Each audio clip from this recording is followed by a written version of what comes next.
All right, good morning. Feels like Hollywood with the countdown. And I understand that the king is actually speaking at the same time, so it means a great deal to me that you've picked this session over going to see royalty. We hope that we can deliver on that very high bar. But hope everyone has had a wonderful World Water Week. My name is Todd Gartner. I'm at the World Resources Institute, and I'm privileged to direct the Cities for Forest and Natural Infrastructure initiative. We have an incredible roster of speakers today representing some of the most innovative NBS programs for water across the globe, representing Xalapa, Mexico, Jayapura, Indonesia, Kigali, Rwanda, and then if technology gods are on our side, Paris, France as well. I'm going to kick the session off just to give a little bit of framing about Cities for Forests and how we engage with cities, a few examples from cities that are not here right now, and then pass it on to my incredible colleagues to describe in a bit more detail about what they're doing in the places that they call home. And so Cities for Forests is an effort to help cities engage and invest in nature-based solutions in a much more meaningful way. And even though it's called Cities for Forests, we use forest sort of as a proxy for all things green and natural. And we work with cities at the three scales that are most relevant to them in terms of securing the benefits from nature that they require. Within the four walls of the city, we look to increase urban green space, enhance that forest canopy to reduce urban stormwater, reduce the heat island effect, make sure that every resident of a municipality has access to nature.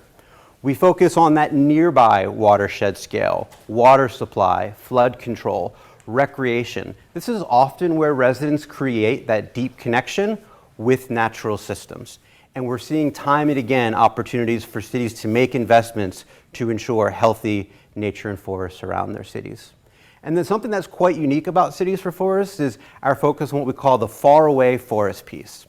When we think about procurement practices of cities, over 70% of deforestation, especially in the tropics, is from procurement practices of cities. Beef, palm, cacao, coffee, soy.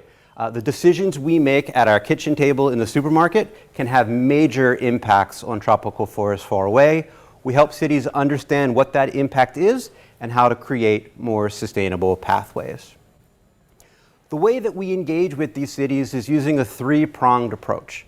First and foremost, we look to build political will and raise the voice of a traditionally untapped sector, mayors and city leadership. How do we make sure that they have the opportunity to come to events like this and tout the ambitious activities that they're promoting? And how do we aggregate their voices to push national governments, financial institutions, and corporations to set the enabling conditions for success? The bread and butter of what we do is technical assistance, helping cities develop new plans, policies, strategies, figure out stakeholder engagement, do the economic analysis, the prioritization of landscape restoration opportunities. But really where the rubber meets the road is where does the money come from and who ultimately is going to pay for it. And that will be one of the themes that comes out in today's conversation. We help with financial structuring. We help connect cities and their infrastructure development projects with green finance that is sitting on the sidelines. Right now, we are working with 86 cities across the globe, and it's quite a diverse array of geographies. Global South, Global North, megacities like Sao Paulo, Mexico City, Mumbai, but also a lot of emerging cities in the frontiers of important tropical forest areas like Belém, Brazil, and as we'll hear in a little bit, Jayapura, Indonesia. We're not actively looking to expand, rather those that come into our network really feel like they can benefit from the technical assistance we can provide in that peer-to-peer sharing, but also they are really ambitious and pushing something innovative that ideally can be replicated across their sister cities in the network. So what I'll do is very quickly run through about a half dozen highlights of how we put that approach into practice and then turn it over to my esteemed colleagues to dig in much deeper. On the political action side, we have found that aggregating the voices of mayors really can make a difference and open up doors that have not been ajar thus far. At the recent COP, we were able to assemble over 50 mayors in what we called the Cities for Forest Call to Action on Climate and Forests. Each of these cities, including all of the mayors from the cities that are here today, said we are going to do more on the nature agenda and we need more from institutions like national governments, development banks, and the like to set the stage for greater success. We worked with Jakarta to implement 2 new policies last year. One will dramatically increase the urban canopy in the city, and one will require that by 2030, every resident of Jakarta has access to green space within walking distance. Technical assistance in Africa, in Addis Ababa and in Antananarivo in Madagascar. We helped develop the first ever baseline land cover mapping, where there are opportunities to place green space, to do restoration in and around the cities, and set the stage for air quality and water resilience outcomes. We really try to make sure that the technical assistance we can provide has durability, that we can incorporate it into long-term plans and strategies. In Mumbai, we developed a protocol that captured the GHG fluxes of trees outside of intact forests, but rather trees within peri-urban and urban areas, and now they're able to incorporate that data into their first ever climate action plan, a core example of analysis incorporated into policy and long-term planning. In Espírito Santo in Brazil, we have helped them develop the landscape restoration prioritization map for their payment for environmental services program. It is the single largest PES system in all of Brazil. We now have set the stage for over 600,000 hectares of strategic restoration to deal with water supply, flood control, and sustainable livelihoods. One really unique thing about this is it wasn't just the ecological elements. They added a filter for prioritization that clearly focuses on gender and social equity, really proving out that human dynamic is equally, if not more important than the ecological attributes. Last few examples here, tons of projects coming out of nonprofits, cities, infrastructure developers, but what you hear from financial institutions is that there is not a robust of quote-unquote investable projects, that too many of these projects are small scale, that they are not what we would say are bankable. And so first and foremost, we needed to shine a light on what that pipeline of developing projects actually looks like. So last year we worked with the Inter-American Development Bank and looked across all of the emerging NBS projects in Latin America and the Caribbean that had a cities, resilience, and infrastructure connection, touching on energy security, urban development, transport, and water security. We were able to catalog about 160 different projects at various stages of maturity, understand who would provide initial funding, how they were going about trying to secure that next level of finance, which enabling conditions were missing. And quite interestingly, we looked at the financing mechanisms that had proven successful, especially in the US and Europe, and realistically, what would it take to contextualize those to be relevant in the Latin American context? It got quite a bit of traction, and now the African Development Bank and the World Bank have requested that we do something similar in sub-Saharan Africa. So we're still somewhat early on in the process, but have already been able to account for 250 projects, and we'll have our initial results available at the COP. We need to be able to show that there is an emerging pipeline and that these are the next steps that need to happen to take these from project ideas to investable green-gray infrastructure opportunities. And if you can put those projects forward and help make the connections between those that have money and infrastructure projects incorporating NBS that need money, the question is, what is the mechanism that can allow for those financial flows? And how do we think about the contracted cash flows to pay back investors over time? Last year, we worked with the Climate Bonds Initiative to develop the first ever criteria or standard under the Green Bonds Protocol that allowed water utilities to issue a green bond to protect forest and nature. And we did this in Little Rock, Arkansas in the southeast US, over $30 million green bond issuance, the first certified green bond of its kind. Some of it went to traditional built infrastructure where they were installing solar panels, fixing leaky pipes that really reduce energy consumption, but a majority of it went to acquire and protect working landscapes in the watershed to provide water quality and reduce floods. and also thinking about innovative finance as it relates to disaster risk. We launched what's called the Forest Resilience Bond with our partners at Blue Forest Conservation. We now have closed 2 transactions for about $30 million. We're able to bring in private capital up front, both market rate investors and concessionary investors. That money goes to agencies on the ground to actually do the restoration work that will lead to a decreased risk of catastrophic wildfire. And then we were able to make a clear business case of who would benefit from this type of work and are able to crowd them in to pay back investors over time. Water utilities, hydroelectric utilities, Fortune 500 companies like Procter & Gamble, Target, Danone, and state agencies. Though this happened in California, we are now beginning to replicate in Honduras and in Chile. So I know that was a lot, and I know it was fast, but I was trying to paint a picture of how we engage with cities and how we define success. New policies, new plans, increased investment, better gender and social equity outcomes, greater capacity, and the ability to show that we can be successful and create the forums for sharing amongst cities. So again, I told you that this would be better than going to the presentation about the king. I hope we're off to a good start. And now you're going to hear what is really, in my mind, most exciting from some of my incredible colleagues who actually drive the success of the initiative. And maybe we'll just give 30 seconds because there's a line of folks coming in. Your name again. I didn't catch it. Todd Gartner. That guy there. Oh, do you know what? It's my birthday today. Yeah. Thank you. Appreciate it. Really, my parents deserve most of the credit, but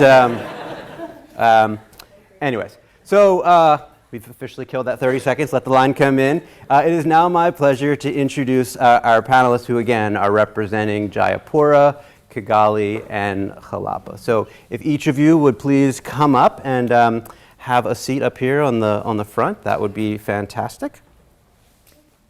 All right.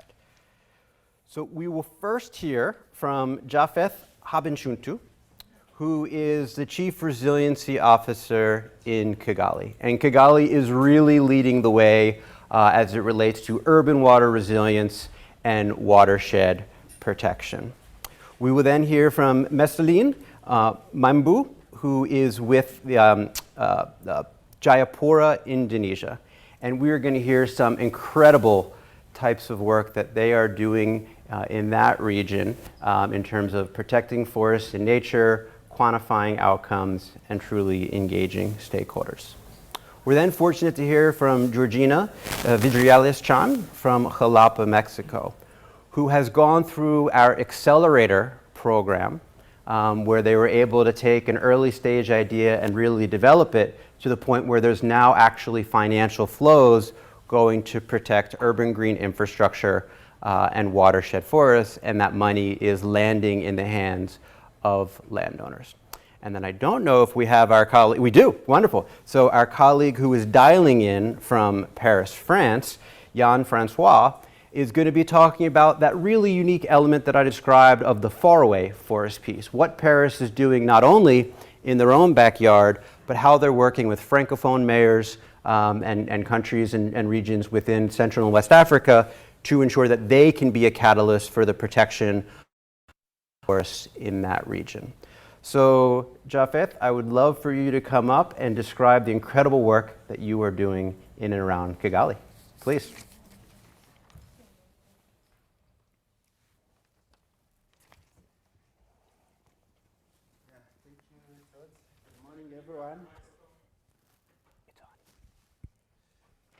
Good morning, everyone. My name is Japheth, and I'm going to talk a few examples of what Kigali is doing in terms of promoting nature-based solutions.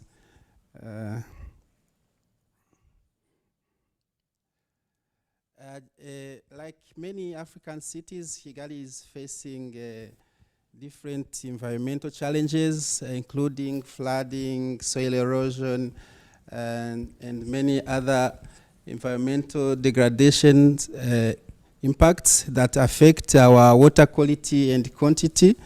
And this is why, as a city that is looking forward to address its challenges, in our master plan, we set 2 goals of becoming a green city and an efficient city by 2050. So by green city, we want to preserve our natural resources, wetlands and water bodies, promote open and green spaces, promote green growth, and also preserve and enhance sustainable agriculture.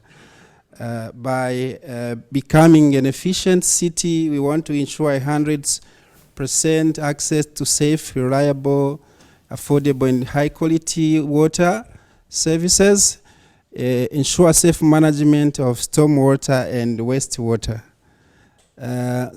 So I want to mention a few examples of ongoing projects that try to address the challenges I mentioned and that try to achieve the goals which I also mentioned. One of the initiatives that we did in partnership with the World Bank and other partners is the first one that's kind of an NBS strategy for the city. This project evaluated different nature-based solution options and came up with 27 typologies of nature-based solution that can be applicable based on our landscape. The second one is another initiative that tries to combine gray infrastructure and green infrastructure to control the flooding, especially in the 6 hotspots that are affected. We also have initiatives that try to build technical knowledge and capacity for practitioners in the public and private sectors to really be able to mainstream nature-based solutions. This is an initiative that is financed by the Climate Finance Gap Fund, and we'll try to develop design manual and train practitioners on how to use that manual practically in the field to really mainstream this concept and reach our goals of becoming a green city. We have another big program that we are implementing in partnership with World Resources Institute and other partners like the Resilient Cities Network, ARAP. It's a multi-city program to enhance water resilience in Rwanda, Ethiopia, and South Africa. And one of the actions that we are advocating is promoting these nature-based solutions, whereby we want to develop a full-fledged framework and NBS investment program that will help the city to further mobilize resources and implement these projects in a systematic way.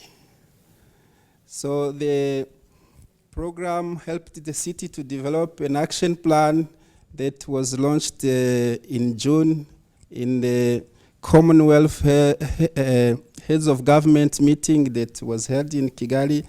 And now the program is setting up an adaptation fund that will be launched in November at COP27.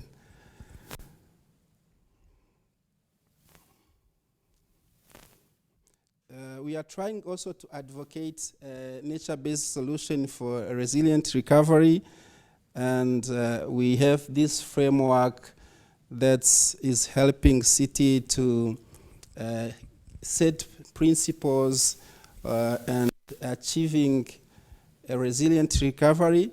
So we have an action plan to help the city recover from COVID impacts, And one project which I wish to mention here is the award-winning project that we presented in the Bloomberg Global Mayors Challenge, and we won $1 million to implement this alternative water source and smart waste management solution.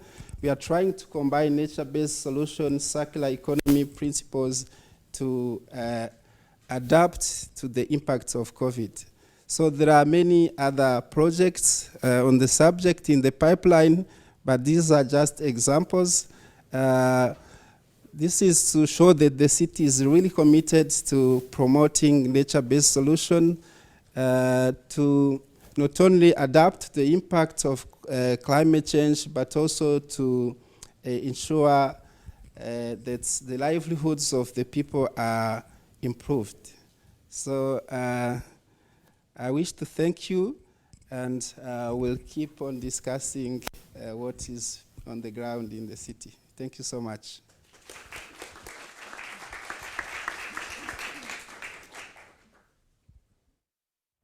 That was wonderful. Thank you so much. Now we're going to hear from Mesalin. Please tell us all about what Jayapura is doing.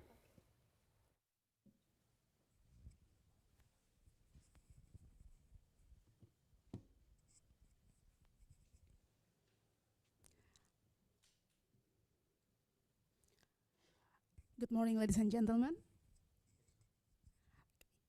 My name is Mesalin Maimbu, and I come from Jayapura, Papua. Jayapura is located in Indonesia. It's the capital of Papua province, and the location is in the easternmost region of Indonesia. We border with PNG, directly adjacent to Papua New Guinea.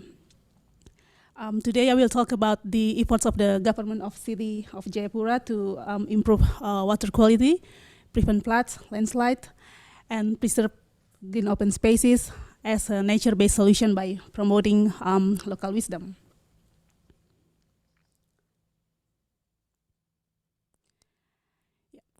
As I mentioned, Jayapura is part of Indonesia, in the easternmost region of Indonesia.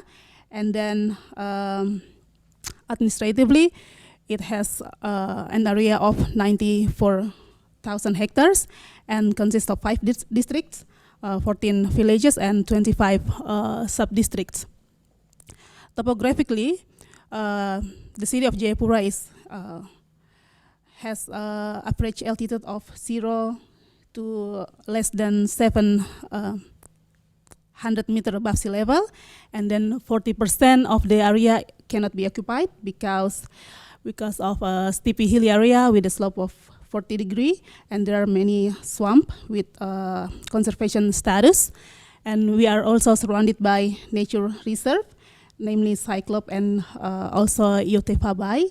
So it's quite challenging, considering that a lot of people come to Jayapura, a lot of migration happen to Jayapura.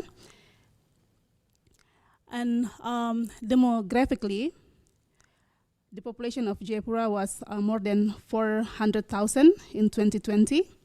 And there are 5 indigenous tribes in Jayapura: the Tehupa tribe, Elseng tribe, Nafri tribe, Imbi tribe, and Santani tribe. And the Imbi tribe, who inhabit the village names Ingros and Tobati, they are located in Yotefa Bay.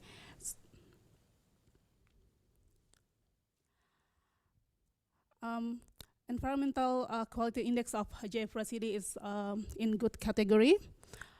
The number or the value of environmental quality index is pretty good.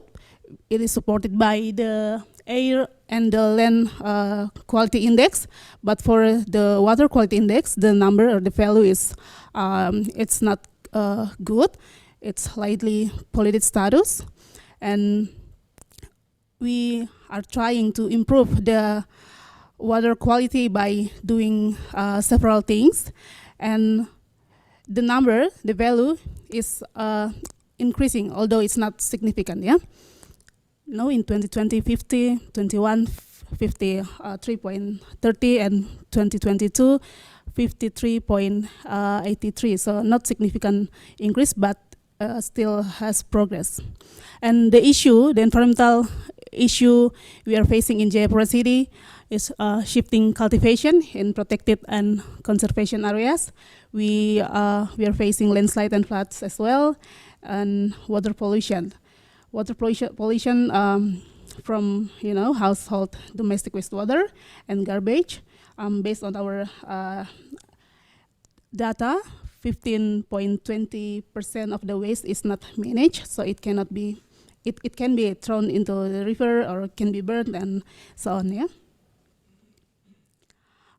For shifting cultivation in protected and conservation area, there are 1.88% of the residents of Jayapura is work as a traditional farmer, so they are doing shifting cultivation. They are doing traditional farming in protected and conservation areas. The city of Jayapura has been a member of City for Forest since 2021, and our ex-former mayor has signed a commitment to maintain forests and green open spaces, and it was marked by planting 1,200 trees in Frembi Forest. It is forest in the middle of the city.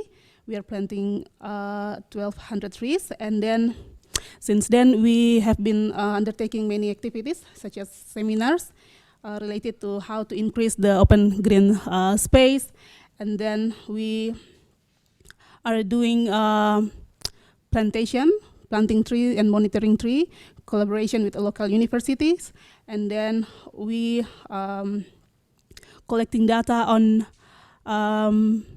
important places such as water sources or customary forest, and then the result of the inventory was included in the Jayapura City Spatial and Regional Plan.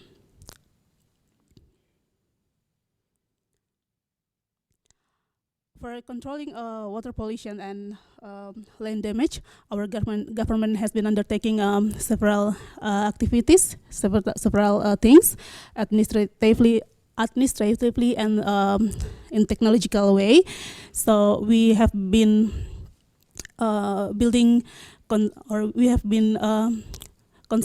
a wastewater treatment plant since 2015 until now. There were 78 communal wastewater treatment plant for household, and it served nearly 1,000 families. We also testing the quality of the river and the sea every 6 months, and then we do garbage rate, and this is done by the youth. Yeah, our youth community is very active, very engaging in environmental management, especially in garbage rate. Yeah. We also do socialization through electronic media. We inform the community about the status of our river, our seawater, and then we inform the community how to prevent so that the water not becoming more polluted. In terms of controlling land or forest damage, we do reforestation. We've been doing reforestation every year, and then we increase the amount of green open spaces. Until now, there are 95 parks in the city of Jayapura, and then the parks are managed by not only by the government but also by private sectors, and then association, religious group, and so on. And then our community also involved in the plantation or the reforestation, very active. And from 2016 until 2022, more than 40,000 trees have been planted by the community. We train different methods of farming for the community who lives in the mountain area, so they will not do like shifting cultivation. We train them how to do verticulture, hydroponics, aquaponics, and so on.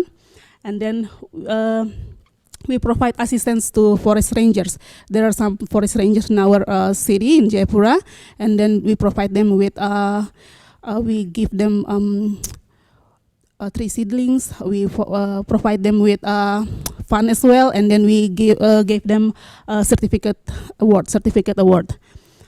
Yeah, we joined as a member of City for Forest in 2021, and then we also become a member of GCOM, yeah, Global Covenant of Mayor for Energy and Climate. That's our mayor commitment in reducing GHG emission, greenhouse gas emissions. So we joined as a GCOM member in 2022.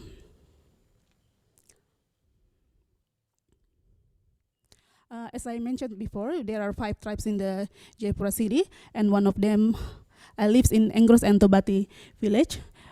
This is Engros and Tobati village. It is located in Yotefa Bay. It is a nature reserve, and they get affected by water pollution.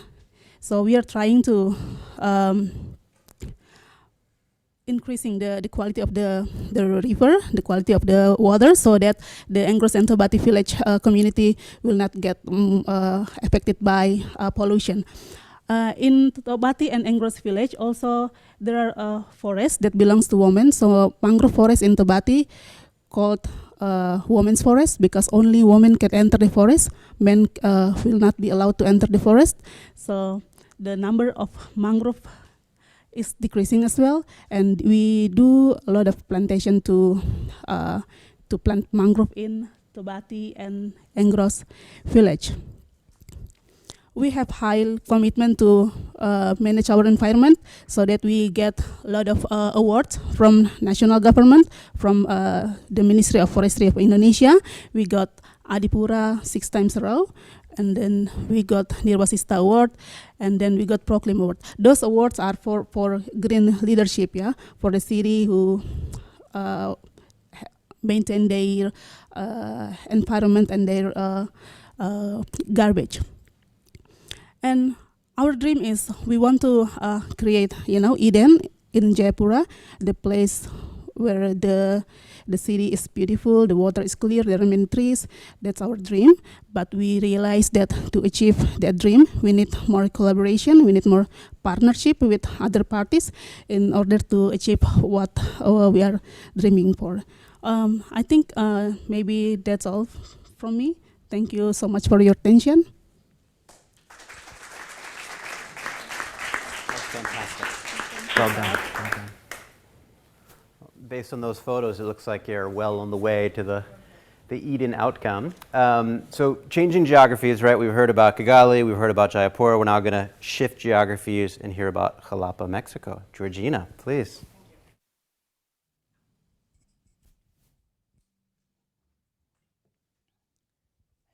Well, hello everybody. My name is Georgina Vidriales. I work in an NGO named Sendas, from a region between the cloud forest and the rainy forest, and a really rainy forest that is in the central Veracruz, Mexico. The city harvests water from rivers and springs, and the water system has no reservoirs or wells. Today I have the honor to represent different collective voices related to the defense of the implementation of the human right to water and sanitation in a complex network of solutions and social and political environments, some of them with a watershed approach connected to the cities. But let's go to the topic that brings us together. The voluntary fee in the water service invoice, a history of multiple strategies that resume 17 years of sustained work to maintain water supply watershed approach and follow up the long-term strategy of integrated water research management for the Xalapa city. All of this in a climate change context where the Xalapa region is not a stranger.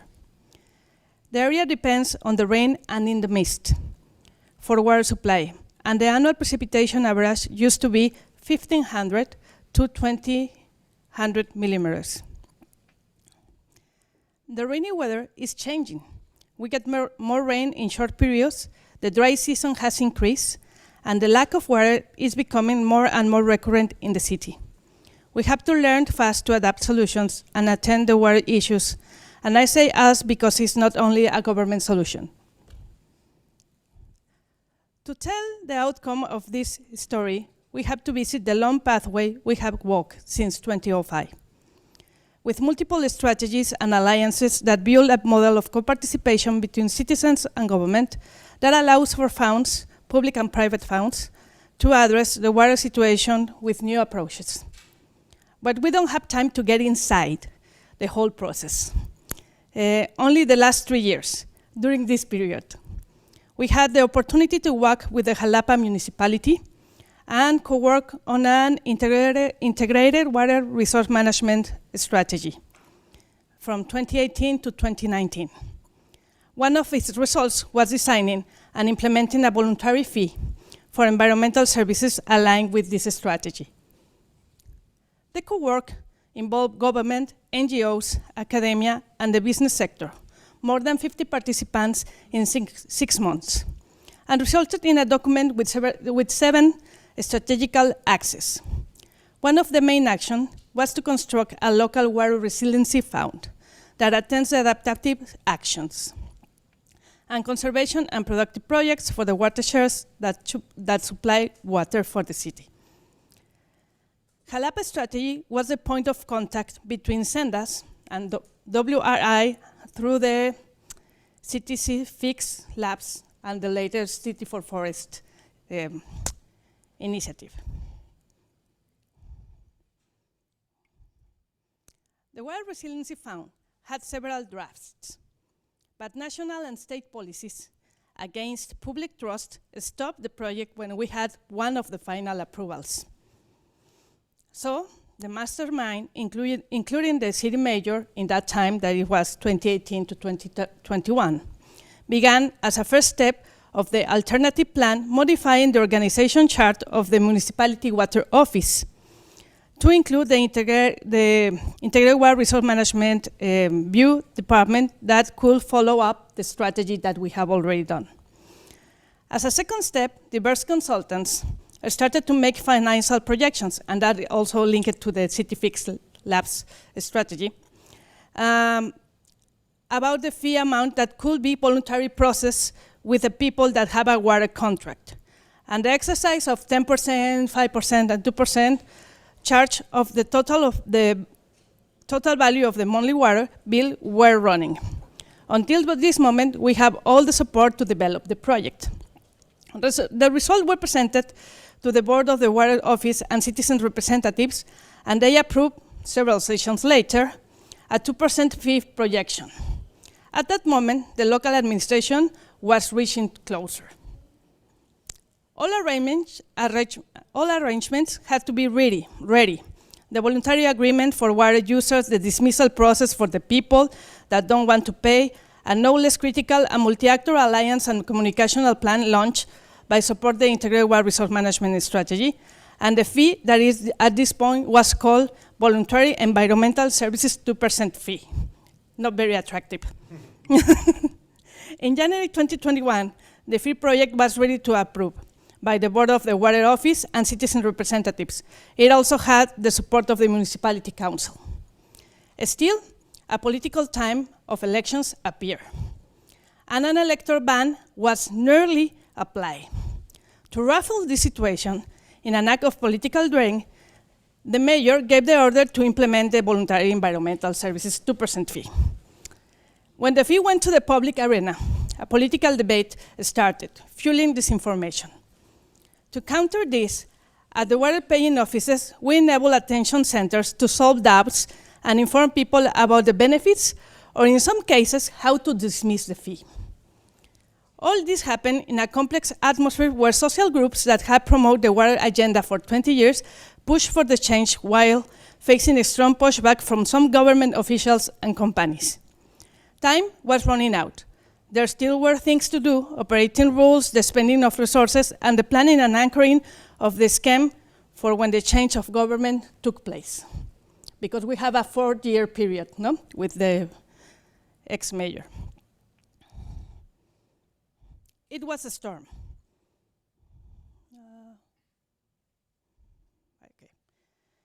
Changing how things are managed and planned around water issues requires a lot of vision, strength, commitment, and political will.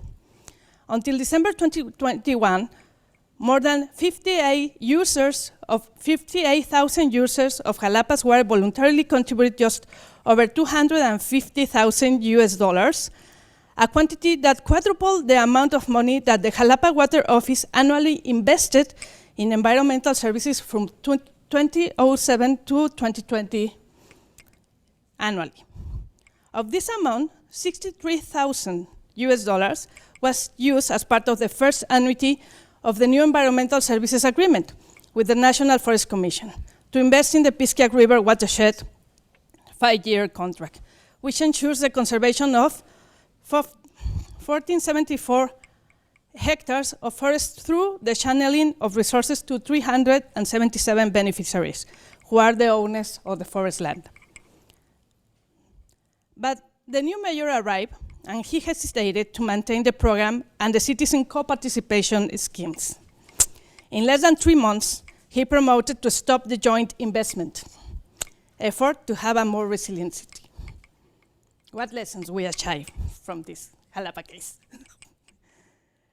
Coordinated efforts to propose a new water management approach depend on political will.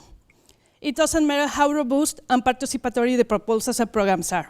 We need to change this. Suppose we are getting serious about water and related conditions of climate change. In that case, we must work together at the same level of dialogue and take serious and urgent actions and long-term commitments. Third, institutions must have the design to attend to complex problems and investment power out of the book of standard works. No more solution based on pipelines. We still need to involve different government levels. The municipality has independent decision-making. If we talk of water as a strategic resource, we must engage local and national Congress to support local efforts and maintain the long-term projection. Communicational efforts need permanent allies. Restoring or maintaining the ecosystems that supply life is one of the main goals. This approach is not popular, not mainstream. It will be until the regional economic processes have several losses, as is happening now with the extended drought. Finally, the role of civil society, the private sector, and academia can provide continuity and transparency. That we have that problem in the water offices. There is a lack of transparency in all of the processes. With a long-term vision is adopted in a perfectible world. But not everything is bitter as it seems. But it requires a lot of conviction and generational change. We continue to work on many actions to have healthy watersheds and resilient cities.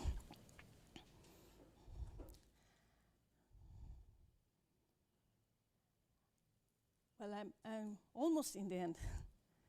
I don't want to leave without first thank you, WRI and Cities for Forests, enormously for this space. Hipólito Rodriguez, the former mayor, Tajin Fuentes and Ana Allen, the masterminds of this 2% fee, the Environmental Services Councils and Xalapa Committee of Water Resource Management, the multi-stakeholders platforms, the media assessment, our donors, Rio Ronte y Fondo Mexicano, and to all of you for sharing this time. Thank you.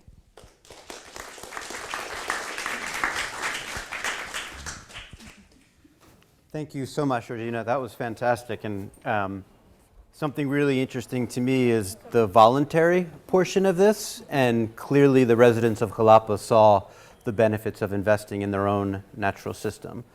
So now we are going to hear from Jean-Francois from Paris, France, who's dialing in remotely. So, perfect. Hello, everyone. Can you hear me clearly? We can hear you. And I'm not sure if I'm controlling your slides or... Yes, please. You have to control my slide. Please. So Great. thanks a lot for this very kind invitations. I'm very, very sorry I can't be with you. maybe if I may be the closest from Stockholm compared to my distinguished colleagues from Kigali or from Mexico. Very, very sorry. So please, can you put the next slide? I will talk about the climate and water policy for the city of Paris, maybe the first one, if it's possible. There is one before. Maybe you know, city of Paris has adopted the first climate action plan in 2007. The first climate action plan is a very, very important momentum for the city of Paris to tackle climate change and to engage the city to a pathway for resilience, for integrating nature-based solutions, and to work with everyone. So it doesn't matter for the slides if there is any issue. We have, of course, as any climate action plan, two main pillars. The first one to mitigate, and as it was put on one of the slides, the main goal is to halve by 2050 the energy demands and to get 100% of renewable energy. I won't go into the details of mitigation because we will talk more about adaptation of the city and the consequences of the opportunity of nature-based solutions and protection of the water. And the second pillar, of course, of this very important climate action plan is to reinforce the capacity of the city to be resilient, to be also more fair and inclusive, and to protect the vulnerable people. And it's why we reinforce in the last edition of 2018 the adaptation part, next slide, to be fully adapted for the city of Paris. And maybe I have to explain the main issue for the city of Paris, like many very dense city. I can't compare to my colleagues from Kigali or Jayapura because I have a very small city, 100 square kilometers, very dense. Even if we have few woods, small woods, 20% of the area of city of Paris, but we are very vulnerable faced to floods, rainstorms, and heat waves. That's the main issue. We are a very mineral and dense cities. So how to tackle that? And to tackle that, next slide, please, we have to have the help from nature-based solutions and to make, as soon as possible, a cool and sponge city. Cool city by refresh the city to have more and more green spaces, more and more trees. In the first climate action plan, we decided to plant, and we did it, more than 20,000 new trees. But for the new mandate and to accelerate the adaptation, Mayor Hidalgo decided to plant for the next 6 years 170,000 new trees. And currently we have already did 40,000.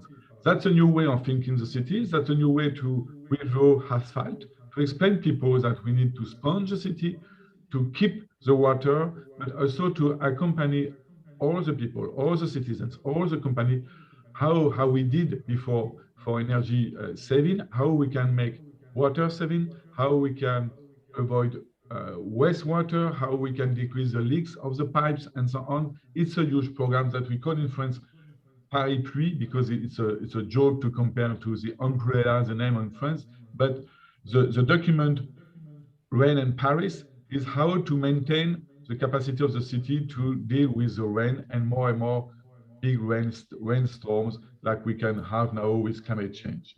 The other part, of course, is also to preserve biodiversity, because we have, like everywhere, a main erosion of biodiversity, and to choose the good spaces for the future, to maintain the capacity of the city to preserve biodiversity. And it's why with the climate action plan, we have two main documents, the water policy and the biodiversity policy, totally connected to the city.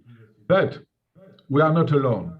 And of course, the climate action plan of the city is not only for the only city of Paris perimeter. First, if we take the case of mitigations, we are generating 2/3 of our GHG emissions outside the official boundaries of the city of Paris, by transportation, for example, for commuters, but also by our consumption of every day. We have no agricultural fields in city of Paris, so we need to import, so we provoke GHG emission outside. And by our consumptions of goods, of furniture, of tables, we generated GHG emissions, and sometimes have bad consequences on biodiversity, forest, far away from the city. It's why we decided to have a most responsible consumption, to have a contract with rural countryside area around the city to produce agriculture, organic agriculture for the city, close to the city with short circuits. But also, and next slide, please, it's why Mayor Hidalgo decided to launch an initiative that we call Paris Tropical Forest Initiative, and to protect Central Africa forest together. A lot of mayors, governors, state from Central Africa last year in Paris to say we have also from the north a responsibility of the consequences to the south forest, and so we have to protect together, to preserve and to take care of that. And that initiative received a lot of success, is why there have been a second editions with, as you said, first Francophonie mayors in Abidjan last July, but it was, for the next slide, please, a double initiative to have the second moment of the Tropical Forest Initiative and to compare the commitments of different cities, states after 1 year, and to provoke new initiative to protect forests, to avoid sprawling from sister cities in Africa, and to have less and less forest or agricultural fields. But it was also by the diplomacy of City of Paris, the diplomacy of Francophonie mayors, but also with the help of all the city networks and partners like City for Forests, for example, or WRY, to launch the first COP of cities. It was very important for Mayor Hidalgo and all the mayors on the picture to remind to UNFCCC, to remind that the next COP will be in Africa, and we were in Abidjan, that states can't achieve Paris Agreement without cities, without all the stakeholders and civil society, and to launch a message that we need more and more initiative connected directly by the state and the cities to protect the cities, to protect the rural countryside, to deal with, and to have more and more, I would say, funding, financial support to nature-based solutions for cities and for the rural countryside by solidarity. So that's one of the main messages of the first couple of cities, and how we can talk about the climate policy locally, but also to have an eye on the international diplomacy, because it's linked for fundings to improve the adaptation funds of the national United Nations, and to put the pressure to the states that we have the solutions in the city, we are acting, but we need the support of everyone. It was a message of the first COP of cities. And I stop here to have maybe some questions and to respect my time. I hope it was clear for you. Thanks a lot. Thank you, Jan. And we are going to have, that was fantastic, and I love sort of the explanations of what you're doing within the city in terms of the sponge agenda, and then how you're looking to be a catalyst to conserve tropical forests, especially in Africa. So we are now going to move into the discussion and the question and answer phase. So if I could have all of my colleagues please come back up here.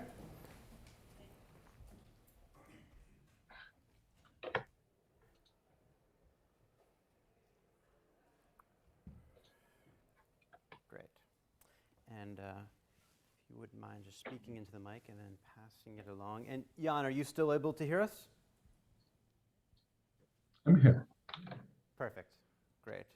And what I'm going to ask is I'm going to kind of kick this off with a question or two, but then I would really love for those in the audience to ask questions and provide remarks and the like.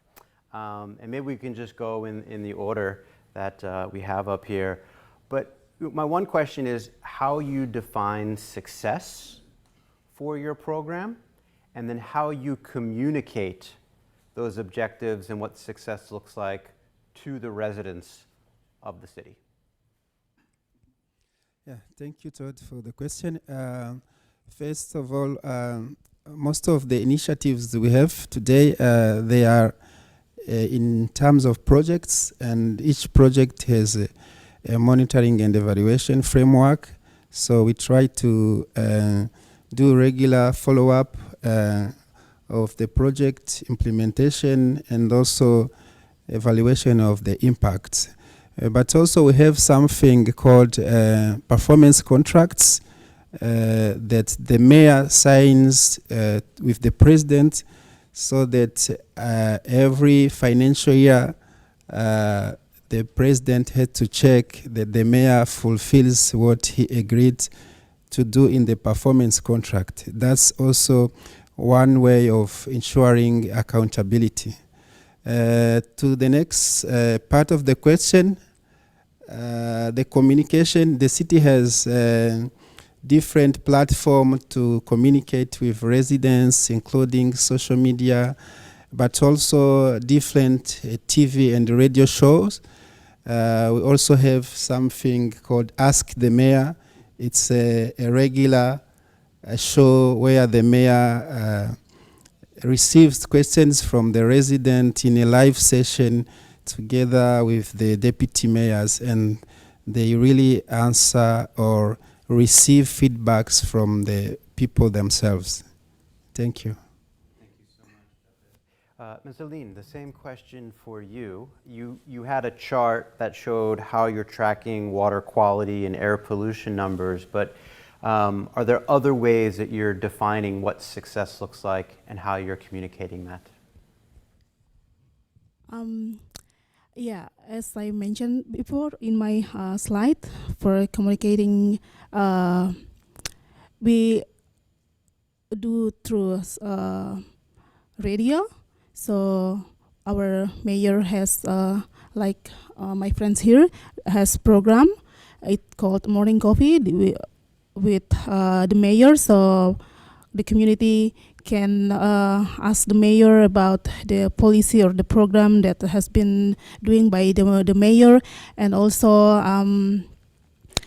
we socialize. We are doing socialization through electronic media about the status of the quality of the river, the water quality of the river to the community, and then we inform them about the ways, the method to prevent, so that the river not becoming more polluted. So the method beside socialization, we engage the youth community. I think the community in Jayapura, they are aware about our environmental problem, because we are facing flooding and landslide as well, not only in several parts, but the floods and the floodings, it happens in most area of the Jayapura. So the community of Jayapura is aware about the environmental problem in Jayapura city, and they are involved in doing reforestation and etc.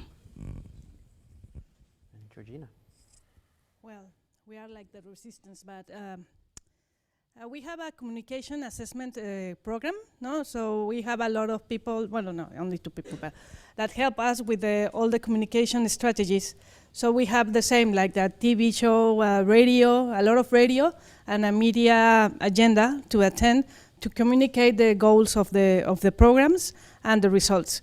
Also, we'll do a lot of monitoring in the watersheds that we work, water monitoring and forest monitoring about the social agreements and also of the health of the forest. And we communicate how is the forest, and that maybe it's not the information that people want, but they make some kind of awareness about what is happening. And they relate that in the absence of water, when they don't have water in the city. That this year was like a long period, because as I say it rains a lot, and the people is asking, where, if it rains a lot, what is happening with the water, no? And then we have the opportunity of explain more complex processes like the hydrological balance and all of that, and people is receiving this information and making some kind of solutions, no? And we have different strategies, no? Like rain harvest also, like a pilot projects, and we inform of the results of those projects, so the people is changing some practices, no, to have access to water. So it's like that. Well, and clearly you had some success with your communication. If you had, I think you said 50,000 residents who paid into the voluntary? Right. Yeah. We have like 160,000 people that have contract, and 58 is paying that. So it's really interesting that because that is like a great achievement. No? Absolutely. Congratulations. Jan, how about from Paris's perspective? It's a great question because first, how to define a success? Maybe when we, for example, for City of Paris, we publish every year an annual report of the Climate Action Plan now since 2008. First question we have now is that it's an official publication from the City of Paris, and we have more people that don't trust, never trust again public official report. They said, oh, it's your voice, and so how to deal with that? But when you talk about mitigation, for example, about figures and data from energy saving or JJ emissions, you can talk about transparency and so on.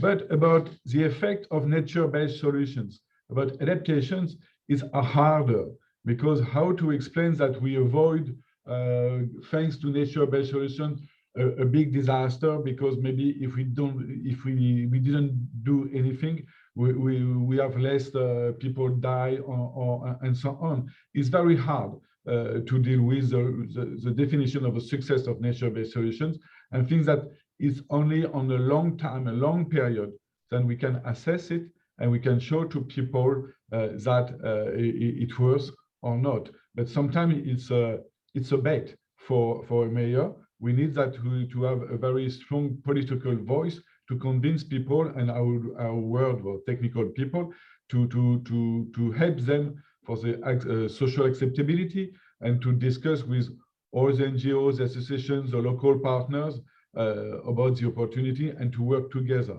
That's, I think, one of the main challenges about all the success of nature-based solutions, even if I think that people accept them more easily than big infrastructure about mitigations. So we have a positive challenge with nature-based solutions compared to other big infrastructures, more technical. We have about 20 minutes where I'd love to hear some questions for you, and I'll just ask if you could please just share your name and your affiliation. And do we need to pass the mic around? Okay.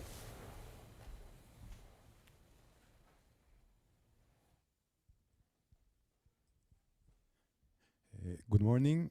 My name is Juan Pablo Romero.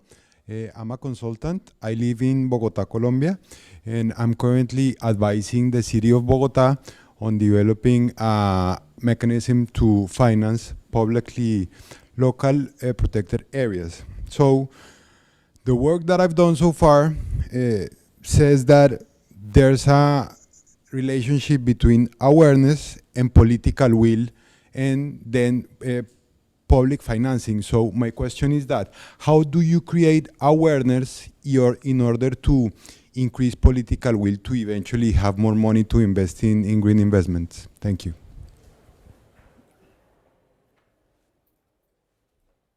Would anyone like to take a stab at trying to address that?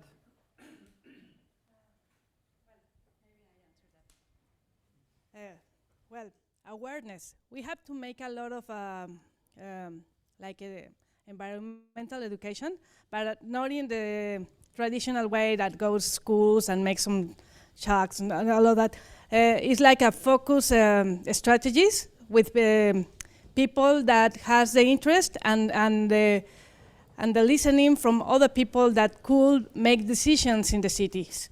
So maybe we are not talking with the mayor, but we are talking from potential investors, no, in the like landscaping or something like that. They are working in the city, no, that they have this green vision of the future, no, and it's like strategical stakeholders, no, not to make this really tired for the people that work, and it's a long-term career, no. From now, we have been working with 6 different mayors, 6 different municipalities, so it's really a long-term situation here, no. because if we say that we are going to change the way we saw things in 4 years, it's really difficult to see the change in the future. So we have to have a 20-year or 25-year vision plan. So that's the way that we have been making this.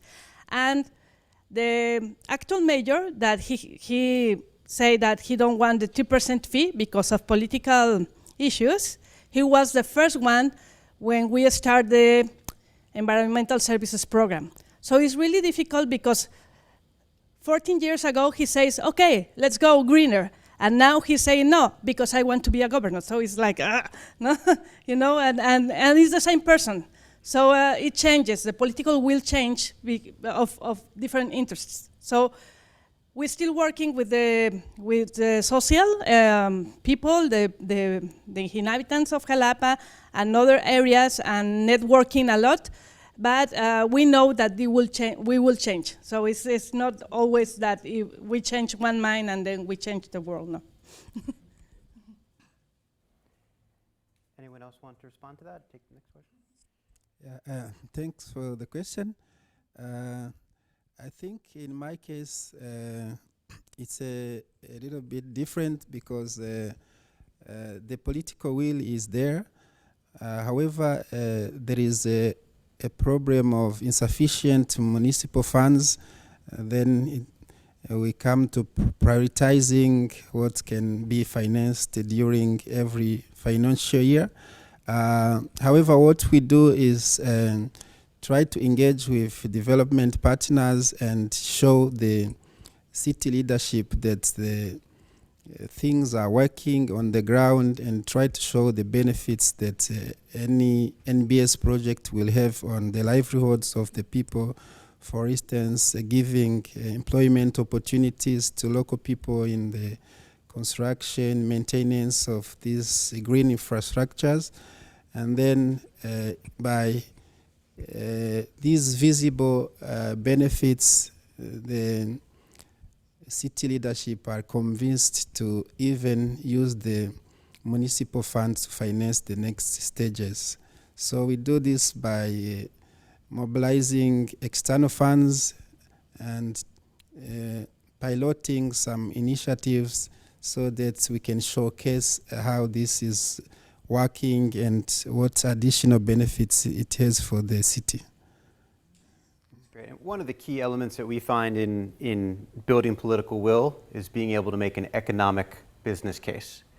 That NBS and green infrastructure in complement to gray makes financial sense. It's much easier to get political, the political trajectory on your side if you can make that case. And actually in Bogota, we're working with the Water Utility and Conservation International Colombia to do just that. As they think about sustainable development, what is that economic argument of making sure that there's more green space as opposed to more condominiums? So, next question, please, sir.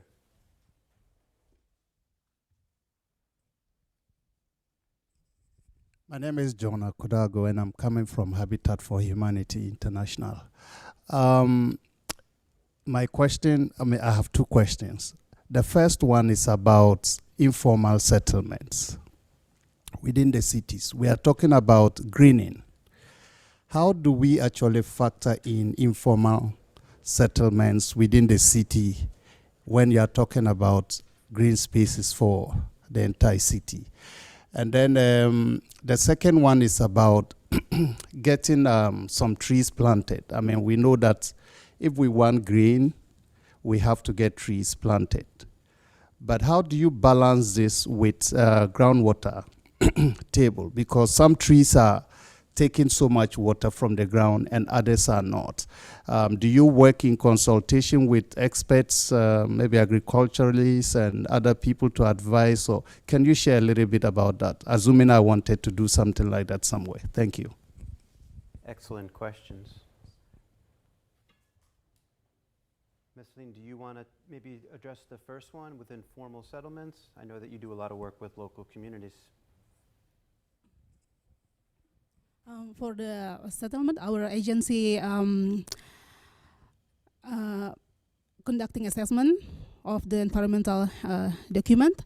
So after the business owners or business actors, they submit their environmental document, we will assess the document, and then we will give them environmental permit. And this, in the environmental permit, there are statement that says 30% of the settlement of the residence area is for green open green space. So 30% of the settlement or residential area is for green open space.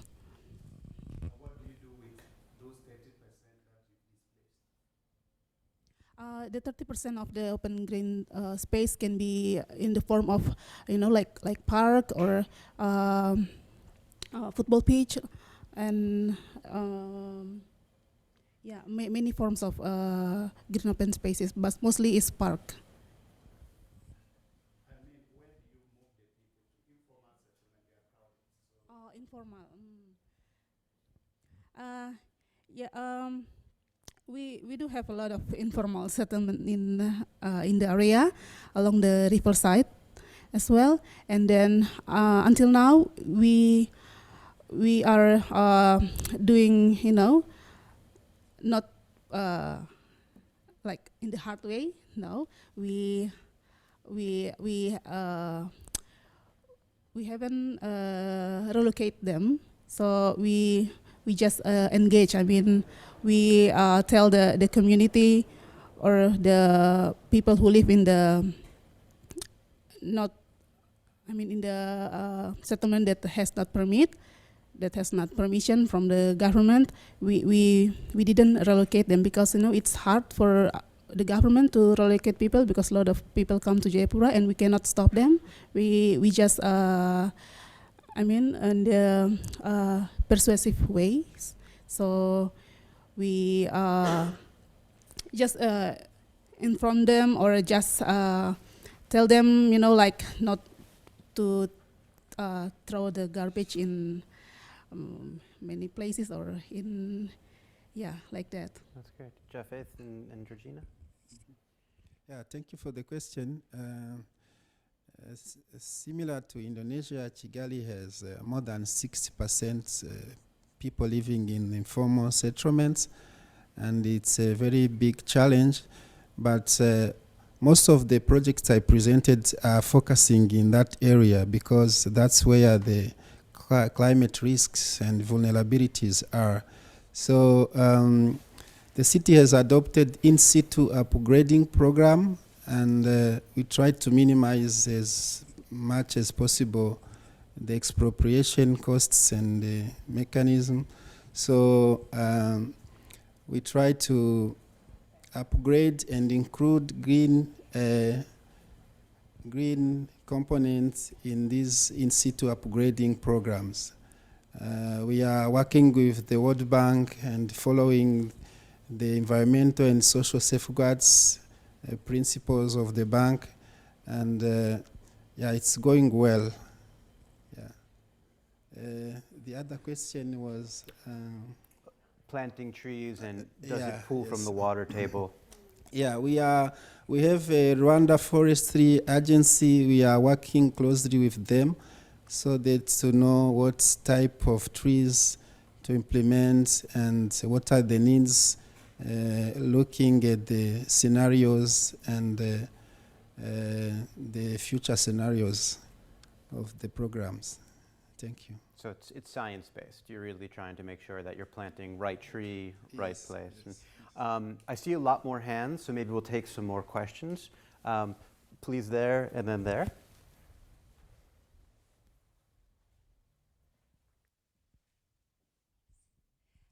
Hi everyone, my name is Lydie Menouet and I'm a long-term consultant for SIWI Africa Regional Center. Actually, we're implementing a program of advocacy for rain-fed agriculture in the Zambezi region. So it's also agriculture nature-based solution, trying to build a case also for more investment. And my question relates to, if you want to advocate, you have to build a case, and for building the case, you have to measure the impact. And I found that's the most complicated in terms of what do you want to measure, and sometimes it's invisible, as we said, so invisible impact. Some of them are visible, short-term, long-term. Can you give us your recommendation? How did you approach that in terms of how did you set up this framework of indicators that you wanted to follow or measure every year or every second year or whichever is the timeline? Thank you. And Jan, please feel free just to jump in if you would like to respond to any of these questions. Yeah, thank you for your question. It's what we talked just before. How to report on nature-based solutions. For example, for us, the percentage of green areas and the maintenance of the quality of the green areas with biodiversity indicators, not to be green to be green, but to be sure the quality, it's one of the different indicators that we use.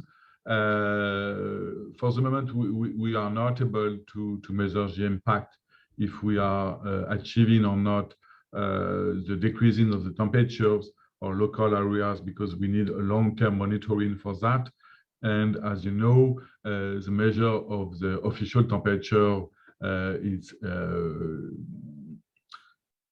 guaranteed by WMO with criteria that is not available for a urban area. So, for example, for the moment, we have criteria about the reporting of the public spaces, green spaces, permeable spaces, and the quality of biodiversity.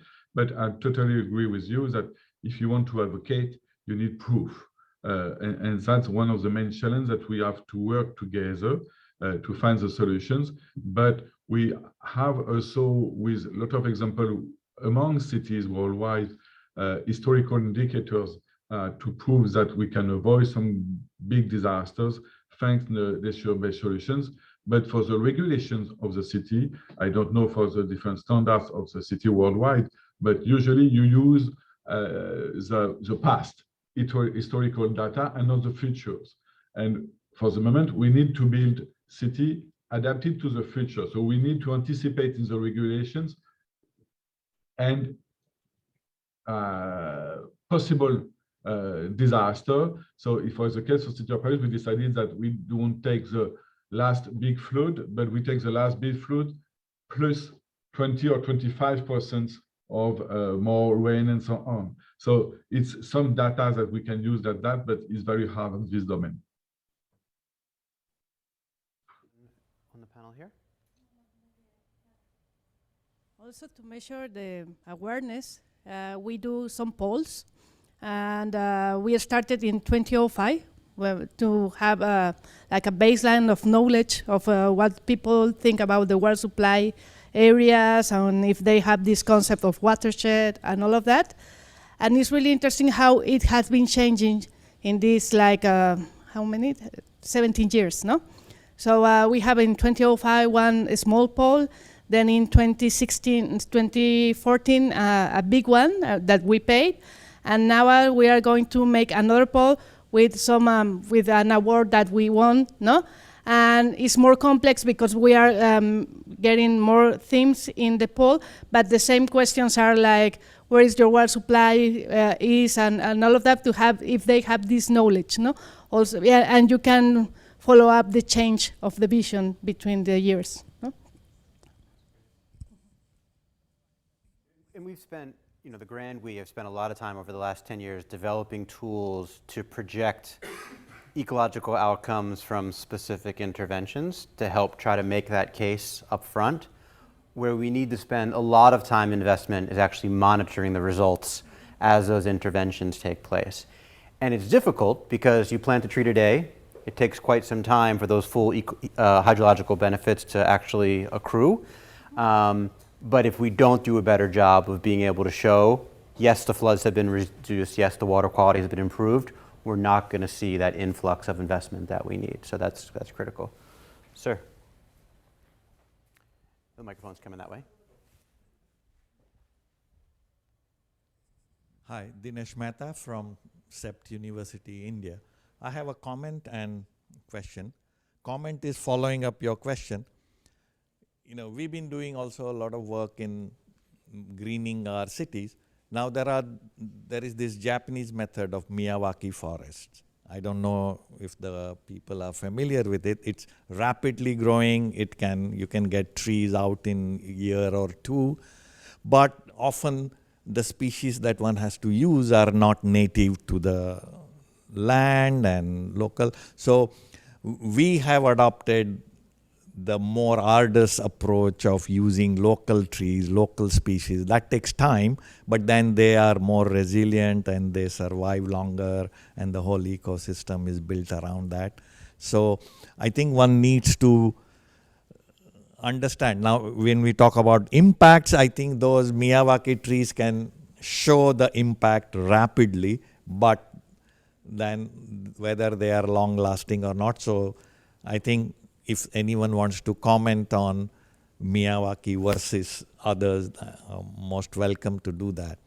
My question is to you, Todd. I mean, you talked about these forest resilience bond and the green bond, and want to ask you what's the model to repay, because this is repayable finance. So how are these bonds repaid, and what's the financing structure? And just on that, the 2% fee, what is 2% of what? Budget, property tax, or whatever? Thank you. Great questions. And I think your first comment spot on. It's sometimes easy to look at shortcuts and immediate results, especially when you're trying to, shall I say, impress funders. But this is a generational game that we're playing. And in the end, thinking about long-term outputs and outcomes is really where we need to be focused. So just an example in terms of the green bond, there are 3 sources of repayment. One is a rate surcharge as part of the water bill. So each household pays just under $1 a month. However, there are certain exemptions for families that fall below a certain income level. So that is sort of the anchor of the repayment. Second, these are working forest lands that we're looking to protect and restore. So there's sustainable timber income. And as part of the agreement, a portion of that revenue from the harvests go to pay back the bill. The third is carbon credits. And so we are actively pursuing carbon credits, which will have the dual effect of maximizing carbon benefits, but also ensuring that these lands are protected for at least 100 years. In California, on the Forest Resilience Bond, the water and hydroelectric utilities are paying through their rate structure as well. And it ties to the question before about making the case. We've been able to demonstrate the cost avoidance from burnt up infrastructure, the additional revenue streams from increased electricity and water sales from the restoration work, and overall, just the general public health benefits of reducing catastrophic wildfire. The corporations are also part of the payback. Many of them we have helped set what we call science-based targets on the front end, so they have made ambitious commitments to reduce their net water use by 2030. We're able to show the volumetric water benefits of the restoration work. They're basically buying those benefits to meet their targets. That money then goes back to pay investors. We recognize that in many places in the global south, there isn't that creditworthiness right now. And we need to be very realistic that in the short run, that's not going to change because of governance issues or history of fiduciary challenges. But we still need to be going through this process and making the case to get more development assistance, more philanthropy and public funding to eventually set the stage for when that blended finance approach is more feasible. And so we are running a little short on time, and I do want to save 5 minutes for my incredible colleague Rebecca, who I'll introduce in 1 second. So what I'm going to ask is if each panelist has a magic wand, which in this case will look a lot like a microphone. All right, and you've got 30 seconds to describe, if you could wave your magic wand and have one thing happen, a new regulation, a new form of support by the government or community, a new form of financing, what would that be that could help take your program from where it is now to where you want it to be? And maybe we can go Georgina, and then we'll go to the line with Jan, and then back through. Thank you. Well, I think I will take the 2% example, because in my magic wand, the people will pay the 3% fee that is in the monthly water receipt. No, it's 2% about the amount you paid for water, no, and it's a voluntary fee, and it can be monthly or annually. So in my perfectible world, everybody's going to pay that because they really want to see the results and they're real aware for the water supply for the city. Great. Jan, if you can hear us, what is your magic wand outcome? What's a challenge? Maybe to change when we talk about to have a green city, not to have a dark city. So if we have a green city, no more quite asphalt where we don't need asphalt, and to have maybe only path lane for bicycles and so on, and to have less and less asphalt, to have permeable and sponge cities and more resilient face to urban heat waves.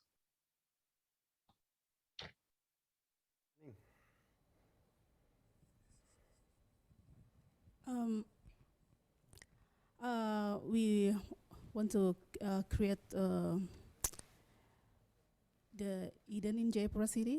So the environment is good, the water is clear, the people are prosperous. So we want to make the city of Jayapura become more greener and more resilient from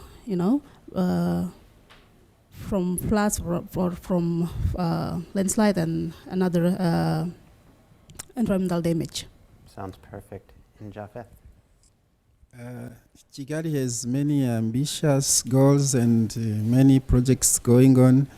I think our wish is to have more innovative financing tools for the city to tap into. Perfect.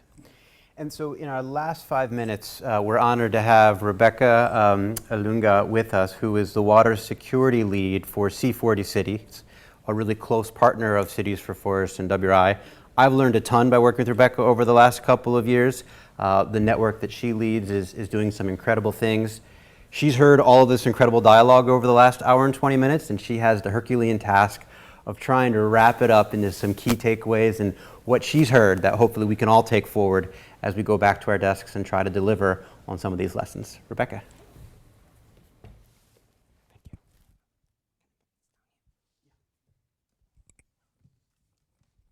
Great, thanks Todd, and it was so great to have all of you up here. It is quite a task, and some of you might have seen me writing quite furiously during the entire session.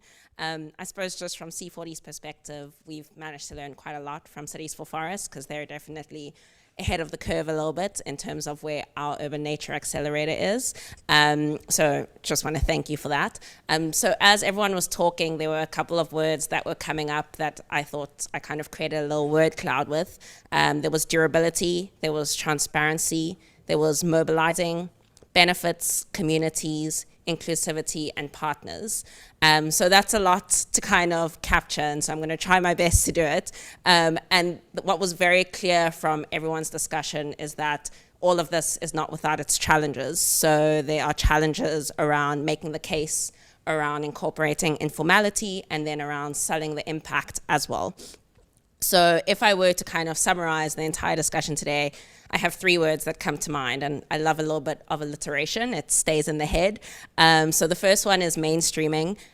So nature into our sector policy and practice, and the need to challenge common ideas and activities. So how do we change dominant paradigms at multiple levels of governance? And that, I think, is key to where the transparency and the durability come in. So how do we incorporate it? I think Todd said incorporating it into long-term planning. The second point, which I think colleague from CIWI also raised, is around monitoring and measuring. So what are the quality indices that come to mind? And I think Jayapura had a slide showing kind of how they're measuring water, air, land, and environment quality indicators. But in that, what is the role of indigenous communities and local wisdom in measuring those quality indicators and in monitoring the impact of what we are actually doing? There's definitely an interconnectedness in those 4 domains of land, air, quality, and water. So how are we taking into account the interconnectedness of those systems? And cities, I really think, are a perfect scale in which we can actively engage and educate our communities around those 4 areas. And the third one, which I think came up quite a bit across all our speakers' presentations, is around money. So how can we basically leverage public and private funds?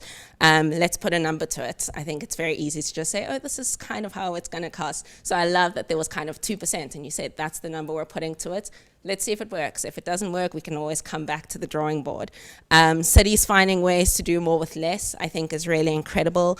So whether it's through self-financing, urban reforestation, looking at leveraging investments, but I think there was the quote from Georgina where she said, we don't want any more solutions based on pipelines. So how can we really look to leverage those investments now and rethinking the models that we currently have for both funding and for financing?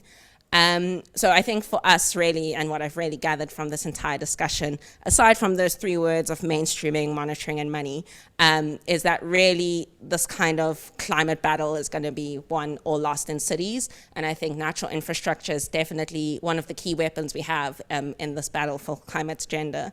And the last one, which I think is really valuable, which I might just add now, is really just the potential to do more. So there's the potential to do more, to learn more, and to innovate more in the city space.